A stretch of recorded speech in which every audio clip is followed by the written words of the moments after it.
Weather Impact Day as a wintry mix keeps on falling. Chief Meteorologist Brian Busby is back with us now, and Brian, more snow on the way. It was an impact day earlier. We elevated to an alert day because of what's going on. Absolutely, especially for later on tonight. Here's a look at our City View camera. Chad was talking about that. A little bit of a lull right now in between the two gaps that we have going on, and I showed you on radar. Starting to fill back in with a little bit of drizzle mixed in with that snow on the Kansas side, but at KCI it's all snow. Wind chill of 23 and east wind at 14 with a gust of 24 miles an hour. Get used to the gust. The wind's going to pick up on the backside of our low pressure center. It's a strong one, so it's going to yank down some colder air, and it's also going to get those gusts up to 35, possibly 40 miles per hour. That's going to make it feel raw, especially as the snow continues to fall. Currently, it's 33 degrees. Here's a look at First Alert radar once again, and farther to the south and southwest, that's where we're seeing at least the possibility of some of that mixing in, a little bit of drizzle near New Century Air, which is where our radar is located, up toward DeSoto as well, farther out toward Baldwin City and Ottawa. Then you go farther north, and that's where it is all snow for about Rock Creek toward Tonganoxie, Missouri side too. There's the gap that Chad was talking about downtown, but it does pick back up. Kearney going toward Liberty, farther south along I-70, continuing to get pretty heavy as you're heading up toward Chillicothe and some of those other areas to the east and northeast of the city. All that to say, we're in the throes of this thing. It's not going to last like it's going to end anytime soon. In other words, it's going to be lasting quite a few more hours at least. Farther down to the south near Warsaw, that is all rain, so it is flopping back and forth once again, but I think that eventually the snow is going to wind out.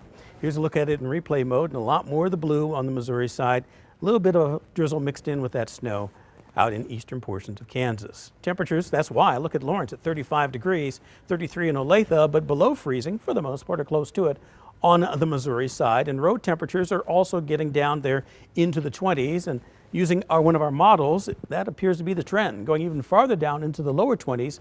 So what is slushy may turn to snow-packed roads, and that will continue through most of the overnight hours, including the morning drive. And of course, that's part of the reason why we're starting First News a half hour earlier. Light snow, 7 p.m.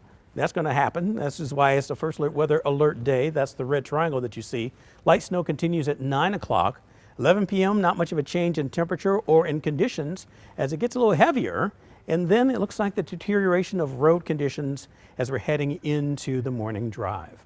Here's a look at First Alert Future Scan. Present time shows you possibly a little bit of a mix, but changing right back over to snow, especially farther to the south and southwest. And I can't rule out the possibility of a little bit of thunder snow during the early morning hours. That's thunder and lightning at the same time it snows. That'll also crank up those snow amounts across the area. Then heading into, say, noontime tomorrow into the early afternoon, finally pulls up stakes, moves out, but still remains cloudy and very windy. Potential lightning, as mentioned. That's when, as I put this into motion, you can see where every once in a while there could be a little pocket here and there of that snow at the same time you're getting the thunder and lightning. Potential snowfall amounts anywhere from 3 to 6, maybe even a little heavier farther to the north, 6 to 9 towards St. Joseph. That's where Andy was reporting earlier. Close to a foot up toward Trenton and Maryville. Farther to the east and southeast, less than an inch or two, mainly on grassy surfaces. You'll probably be the last to see that deterioration. Looking at the 12-hour forecast on your Tuesday, here are the First Alert Weather Alert hours, if you will, from pre-dawn into about 2 in the afternoon. That's when the snow will be its heaviest or more continuous with those gusty winds. Then in the afternoon hours, about this time, chances of snow, but still some slick spots, but I think the accumulations will be done by then. Exclusive First Alert 9-day forecast. Catch your breath with me.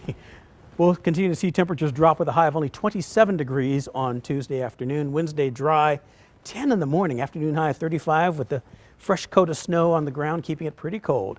18 to 31 on Thursday. Chance of snow in the afternoon and evening hours. Another chance of snow on Friday with a high of 19. Colder air spills in 4 above to 13 degrees. Another alert day because of that bitter cold. -2 to 8. -1 a couple mornings in a row, and highs only in the teens, finally warming back up to near 24 degrees. That's not until next Wednesday.